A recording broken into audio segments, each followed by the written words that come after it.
46절. 예수께서 무리에게 말씀하실 때에 그의 어머니와 동생들이 예수께 말하려고 밖에 섰더니. 47절. 한 사람이 예수께 여짜오되 보소서 당신의 어머니와 동생들이 당신께 말하려고 밖에 서 있나이다 하니. 48절. 말하던 사람에게 대답하여 이르시되 누가 내 어머니이며 내 동생들이냐 하시고. 49절. 손을 내밀어 제자들을 가리켜 이르시되 나의 어머니와 나의 동생들을 보라. 50절. 누구든지 하늘에 계신 내 아버지의 뜻대로 하는 자가 내 형제여 자매여 어머니이니라 하시더라. 오늘날 우리의 가정들이 안팎으로 위협을 받고 있고 흔들리고 파괴되어 가고 있는 현상은 어제 오늘의 일만은 아닐 것입니다. 가정이 무너지고 붕괴되고 있다고 하는 이런 균열 현상이, 이상한 징후들이 곳곳에서 감지되고 있습니다. 이런 현실 속에서 과연 우리의 가정은 안전한가, 이대로 괜찮은가 질문을 던질 수밖에 없습니다.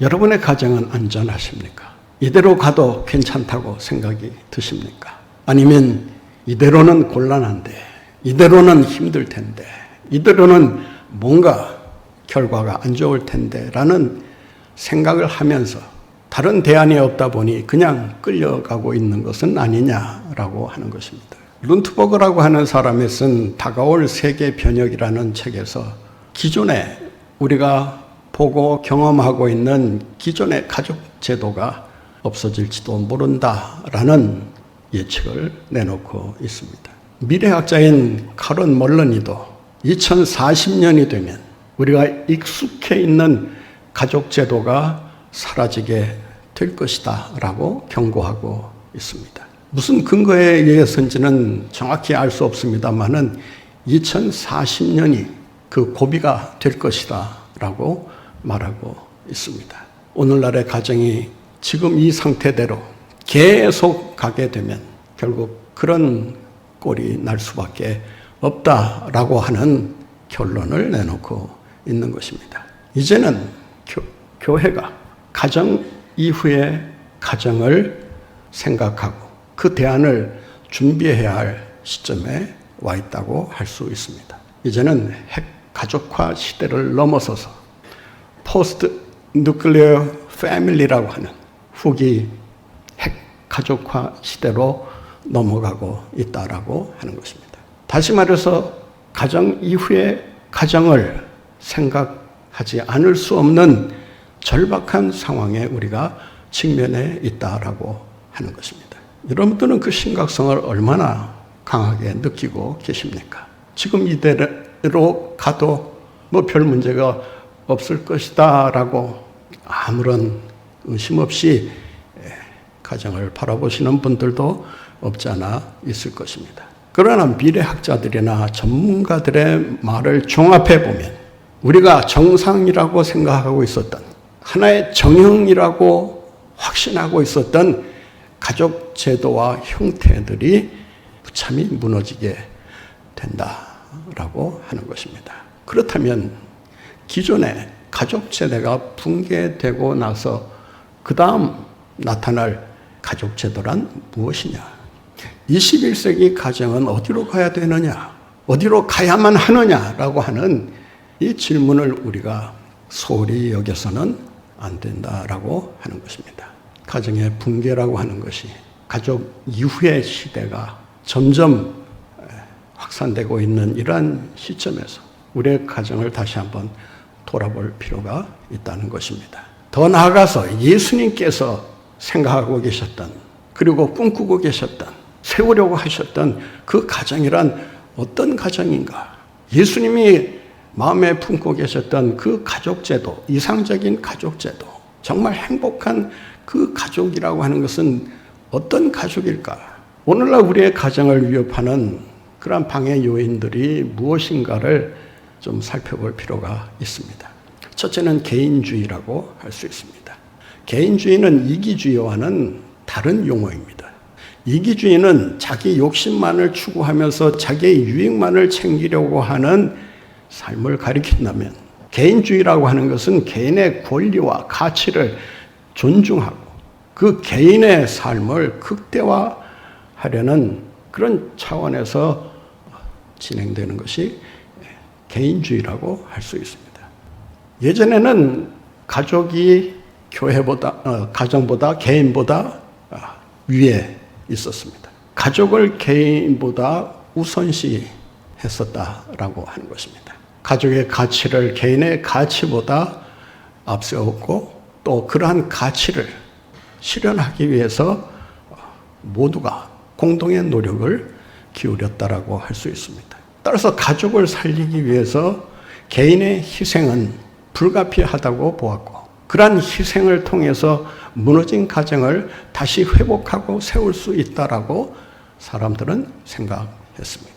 어머니가 희생을 하든 아버지가 희생을 하든 형이 희생을 하든 동생이 희생을 하든 누나가 희생을 하든 언니가 희생을 하든 누군가의 희생을 통해서 그 가정이 다시 회복된다라고 하는 이런 차원에서 모두가 희생하는 것을 두려워하지도 않았고 그런 차례가 되었을 때 기꺼이 앞장서서 희생을 하면서 가정을 일으키기 위해 힘써왔습니다. 그런데 문제는 뭐냐? 희생해서 가정이 다시 회복되고 세워지는 것까지는 좋은데 희생한 개인은 뭐냐라고 하는 것입니다. 학교 가는 것을 그만두고 일찍부터 생활 전선에 뛰어들어서 가족들 살리기 위해서 동생들 공부시키기 위해서 철저히 자신을 희생하고 헌신하는 그런 가족 구성원들로 인해서 그 가정에 소강이 비치기도 하고 그 가정이 보란듯이 사람들에게 자랑거리가 되기도 했습니다. 그런데 그 희생한 뒤에 찾아오는 허탈감을 과연 누가 보상해 줄 수 있겠느냐라고 하는 것입니다. 내 인생은 도대체 뭐냐라고 하는 그 자괴감에 빠져들게 되었던 것입니다. 가족도 중요하지만 나도 중요하지 않은 것. 가족의 가치만이 우월한 것이 아니라 개인의 가치 또한 존중받아야 마땅한 것이 아니냐. 개인의 가치와 권리가 보장되고 나서 그 다음에 가정의 회복이 있는 것이지 무조건 희생하라고 하는 것만 우리에게 강요한다면 그 사람의 개인은 도대체 어떻게 되느냐라고 하는 것입니다. 포스트 모더니즘이라는 이 탈현대주의 문화 속에서 자라는 이 젊은 세대들 오랫동안에 걸쳐서 이미 개인주의가 몸에 배고 개인주의적인 그러한 생각 속에서 그 개인의 가치만을 주장하는 그런데 익숙해 있는 이 젊은이들에게 가족을 위해서 희생하라고 하는 말이 과연 그들에게 얼마나 실감나게 들리게 될 것이냐라고 하는 것입니다. 가족이냐 자신이냐를 놓고 둘 중에 하나를 택하라면 기존 세대는 가족을 택할지 모르지만 요즘 자라나는 이 개인주의적인 성향이 강한 아이들은 결코 자신을 포기하려고 하지 않을 것입니다. 이러한 개인주의적인 문화가 계속 이어지는 한 우리가 생각하고 있는 진정한 가족의 행복은 주어질 수 없다. 개인주의가 우리의 가정을 붕괴시키는 결정적인 요인은 아니더라도 그러한 희생이 없는 이 개인주의는 가족들의 유대감을 약화시킬 뿐만 아니라 가정이라고 하는 그 가치를 온전히 지킬 수가 없게 된다라고 하는 것입니다. 가정을 파괴하는 위협하는 요인이 하나 있습니다. 물질주의입니다. 부모를 부양하는 일이나 자녀를 양육하는 일이나 또 가정을 꾸려가는 일이나 다 뭐가 필요한 세상이에요? 돈이 필요한 세상입니다. 물가가 천정부지처럼 오르는 이 시대 속에서 가계의 살림을 꾸려가는 일이 참 만만치 않다는 사실을 우리가 체험하고 있을 것입니다. 이런 상황 속에서 가정이 제대로 지탱할 수 있겠는가? 우리가 흔히 피는 물보다 진하다 이런 말을 합니다. 그런 말 우리가 하잖아요. 그 가족의 중요성. 혈연 관계의 중요성을 얘기할 때 피는 물보다 진하다라고 말합니다. 그런데 피보다 진한 게 있어요. 피보다 진한 게 뭔지 아십니까? 돈입니다. 웃으시는 분들은 아마 동의하는 뜻에서 웃으시는 것이라고 생각이 듭니다. 가정이 붕괴되는 그 핵심에 뭐가 자리 잡고 있는지 아십니까? 청년 실업이라는 것이 태산처럼 버티고 있습니다. 예전에는 뭐 일자리 걱정 그렇게 많이 안 했습니다. 기성세대가 정년이 되어 그 일자리를 놓고 떠나면 바로 젊은이들이 그 자리를 대신해서 채우면서 이어왔습니다. 근데 이제는 기술혁명의 시대이자 AI 인공지능 시대다 보니까 일자리가 하나둘씩 사라지기 시작하고 있는 것입니다. 때가 되어 앞선 세대가 하고 내려놓고 떠난 그 자리에 당연히 올라서야 하는데 그 자리가 없어지고 마는 것입니다. 리프킨이라고 하는 유명한 경제학자가 노동의 종말이라고 하는 책에서 이런 말을 했습니다. 앞으로의 다가오는 미래는 인간의 노동이 필요 없는 시대가 될 것이다. 인간의 노동 대신에 그 노동을 대신하는 게 뭐냐? 기계라고 하는 것입니다. 따라서 청년 실업의 문제는 청년들만의 문제가 아니라 크게 보면 사회 문제이자 국가 미래의 문제와 직결된다고 할 수 있습니다. 뿐만 아니라 그 가족이 정상적인 가족으로 그리고 영향력 있는 가족으로 성장할 것이냐 그렇지 않을 것이냐 하는 것도 청년 실업 문제를 어떻게 해결하느냐에 달려있다라고 할 수 있습니다. 이들이 결혼을 포기하고 취업을 포기하고 자녀 갖는 것을 포기하고 집장만 하는 것을 포기하고 이거 포기하고 저거 포기하고 꿈도 포기하고 M4 세대라고 불려지는 이유가 뭐겠어요? 왜 그런 모든 것을 포기하고 살아야 되느냐 말이에요. 이 물질 문제가 해결되지 않으면 결혼하는 것도 쉽지 않은 일이 될 수밖에 없습니다. 결혼도 현실 아닙니까? 요즘 청년들은 현실을 너무나 정확하게 꿰뚫어보고 자기 미래를 챙기는지 정말 대단하다고 할 수밖에 없어요. 이 물질 문제가 기본적으로 해결이 돼야 그 다음에 결혼도 하고 또 아이를 낳아서 양육하기도 하고 보다 좋은 환경에서 아이를 기르면서 행복하게 살아가려고 노력하게 된다는 것입니다. 또 하나 가정을 위협하는 중요한 요인이 하나 있습니다. 인본주의라고 할 수 있습니다. 인본주의란 말 그대로 인간이 본위가 되는 본위 위주의 그런 가족 형태를 구성하고 살려고 하는 것입니다. 그러니까 자기가 원하는 대로 자기가 세우고 싶은 가정을 인간 위주로 생각하고 판단하고 결정하면서 그러한 가족 형태를 만들어 가는 것입니다. 따라서 전에는 볼 수 없었던 새로운 가족 형태들이 많이 생겨나고 있습니다. 우리가 흔히 나홀로족, 나홀로 가정, 1인 가구를 이야기합니다. 전에는 1인 가구라는 개념이 뭐 있었다고 해도 소수에 불과했기 때문에 거기에 대한 이야기가 별로 회자되지 않았습니다. 그런데 통계에 따르면 예전에 가정의 구조가 4-3-2-1로 시작이 됐다면 이제는 거꾸로 1, 2, 3, 4로 가족이 구성되고 있다라고 하는 것입니다.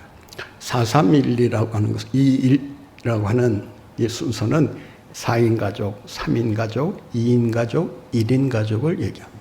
그러니까 전에는 뭐 4인 가족보다 많은 대가족도 정말 바람직한 그런 가족 형태로 생각하면서 그런 가족을 부러워하면서 지내왔습니다. 그런데 핵가족화되기 시작하면서 점점 줄어들기 시작하고 핵가족화가 이제는 탈핵, 핵분열 현상을 일으키면서 1인 가구로 대세를 지금 차지하고 있는 것입니다. 따라서 이제 이 정부 차원에서도 1인 가구의 문제를 이제는 예사롭게 보지 못하는 그런 상황에 놓여 있게 된 것입니다.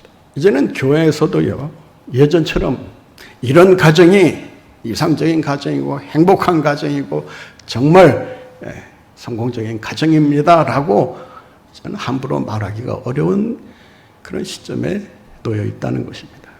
왜냐하면 정상적인 가족보다는 새로운 형태의 가족들이 다양하게 지금 우리 사회를 만들어가고 있기 때문이라는 것입니다. 예전에는 결혼해야 가정을 꾸린다고 생각을 했습니다. 그러한 순서와 과정을 충실하게 지켜왔습니다. 그런데 요즘 젊은 세대는 무슨 생각을 하느냐? 결혼이라고 하는 틀 속에 갇히기가 싫다는 거예요. 그래서 결혼하지 않고 가정을 꾸리거나 아이를 갖지 않는 전제하에서 둘이 부부가 되어 살아가는 이런 문제 있는 가정의 모습을 점점 강하게 가지고 있다라고 말할 수 있습니다. 그뿐만 아니라 이 동거 가정도 이제는 뭐 다수라고는 말할 수 없지만 쉽게 동거하고 쉽게 헤어지는 이런 조건적인 그런 가정 형태를 보이고 있다는 것입니다. 더 나아가서 가장 충격적인 것은 이 동성 간의 가정, 그 동성의 가정이 아이를 데려다 키운다는 거예요. 그 밑에서 자라는 그 아이가 과연 어떻게 성장하게 될 것인가? 요즘 차별금지법을 지금 제정하기 위해서 지금 국회가 아주 여기에 이제 사활을 걸고 지금 작심하고 뛰어들고 있습니다. 성소수자들의 인권을 위한다고 하는 법이 결과적으로 다수의 인권을 억압하고 다수의 인권을 제한하는 그런 불합리한 결과를 초래하게 된다는 것입니다. 만약 그 법이 통과되면 이제는 더 이상 교회가 동성애는 잘못이다, 죄다, 성경적으로 이것은 하나님께서 안 좋게 여기는 죄다라고 하는 말을 할 수가 없게 되는 것입니다. 교회가 진리를 진리로 얘기하지 못하는 교회가 무슨 교회라고 할 수 있겠으며 그러한 설교가 무슨 설교라고 할 수 있겠습니까? 그런 말을 하려고 한다면 이제는 자기에게 닥칠 손해와 그 불이익을 감수해야 한다는 것입니다. 이런 상황 속에서 오늘날의 교회가 이 무너지는 가정을 바로 세우기 위해 노력하지 않는다면, 새로운 가족 형태를 제시하지 못한다면 교회는 이 사회로부터 동떨어진 섬 같은 그런 교회로 전락할 수밖에 없을 것입니다. 오늘 본문 말씀은 우리에게 가히 충격적이라고 할 만한 파격적인 그런 말씀을 우리에게 전해주고 있습니다. 우리는 이 말씀을 읽으면서 예수님께서 우리의 가정을 이런 식의 관점으로 보고 계셨나? 예수님께서 우리의 가정을 무시하고 계시는 거 아닌가? 부정하시는 것은 아닌가? 그러니까 예수님이 내놓고 계시는 이 새로운 이 가정 형태를 우리가 어떻게 이해하고 받아들여야 하느냐라고 하는 것입니다. 오늘 말씀은 예수님을 집으로 데려가기 위해 예수님이 가르치는 장소로 달려온 그 어머니와 동생들이 예수님을 찾고 있는 그런 내용이 기록되어 있습니다. 사람들이 둘러싸고 있자 집 밖에서 사람을 시켜서 예수님에게 소식을 전하도록 합니다. 이 전달을 받은 이 사람은 예수님에게 가서 조용히 이런 소식이 있다는 것을 말하고 있습니다. 본말씀 47절에 보면 이런 말씀이 기록되어 있습니다.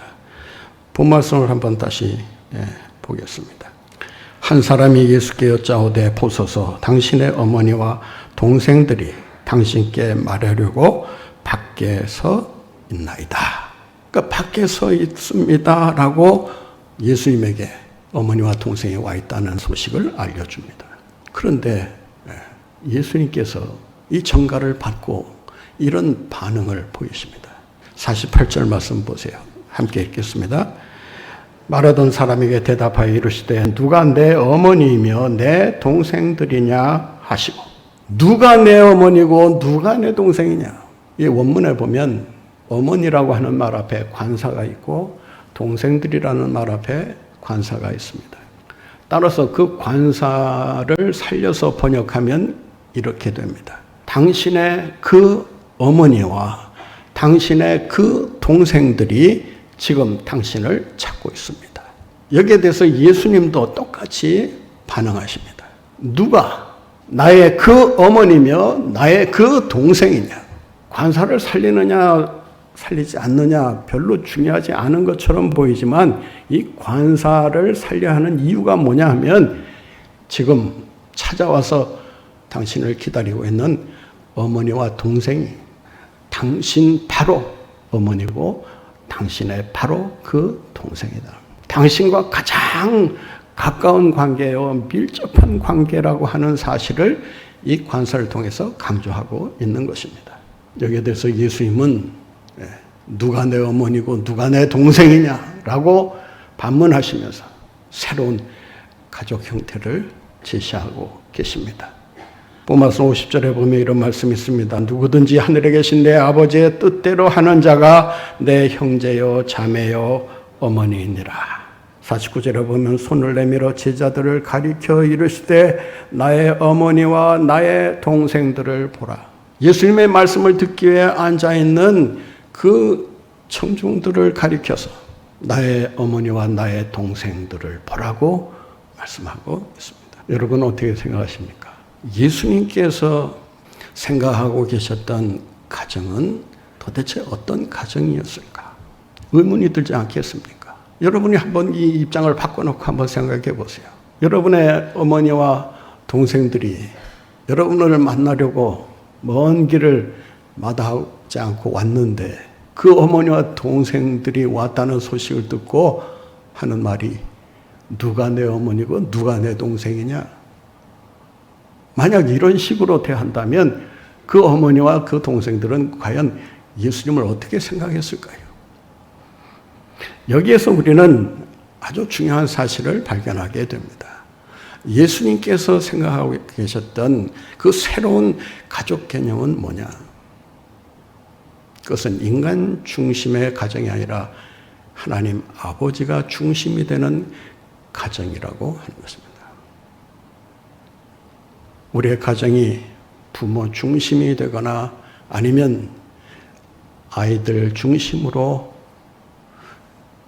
가정 형태가 만들어지는 경우들이 많습니다. 우리의 가정은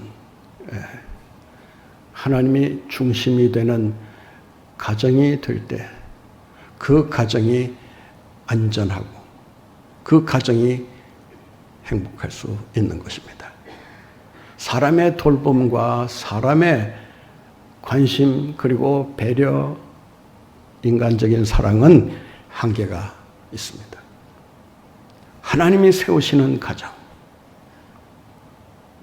하나님이 기뻐하시는 가정은 하나님 아버지가 중심이 되는 가정이라고 하는 것입니다. 여러분의 가정의 중심은 누굽니까? 여러분 믿는 하나님 아버지가 중심이 되는 그런 가정들이 다 되시기를 바랍니다.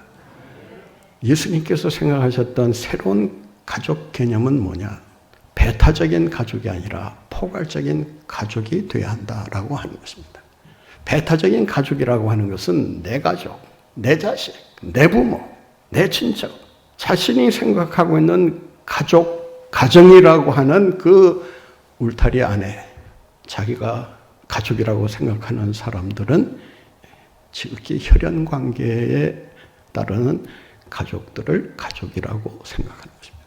그러나 오늘 예수님께서 보여주시는 이 새로운 가족 개념은 이 배타적인 가족이 아니라 오늘 본문에 보면 누구든지 하나님을 믿는 백성들은 누구나 다 하나의 가족이라고 하는 사실을 우리에게 말씀하고 있습니다. 어떤 분은 어렸을 때 아이를 사고로 잃어버리고 한동안 시류에 빠져서 절망 가운데 살아갑니다. 그러다가 이 말씀을 읽고 새로운 깨달음을 얻습니다. 내 자식만이 내 자식이 아니구나. 이 세상 모든 자녀들이 내 자녀일 수 있다라고 하는 생각을 하면서 부모 없는 아이들, 소외된 아이들을 돌아보면서 그 아이들을 자기 자식처럼 길러냈다라고 하는 것입니다. 배타적인 가족이 아니라 포괄적인 가족임을 기억하시고 여러분의 가족을 넘어 인류가 나의 가족임을 기억하면서 하나님의 기뻐하시는 가족으로, 가정으로 세워가시는 여러분들 모두가 되시기를 바랍니다. 오늘 주님은 하나님의 뜻대로 행하는 자라야 내 어머니요, 내 형제요, 내 동생이라고 말씀하고 있습니다. 다시 말해서 그 가정은 인간의 성공과 명예를 위해서 존재하는 가정이 아니라 하나님의 뜻을 이루고 하나님의 영광을 나타내기 위해 존재한다는 것을 기억하시고 여러분의 가정을 통해서 가족들을 통해서 하나님의 뜻을 이 땅에 성취하고 하나님의 영광을 나타내시는 여러분들 모두가 되시기를 바랍니다.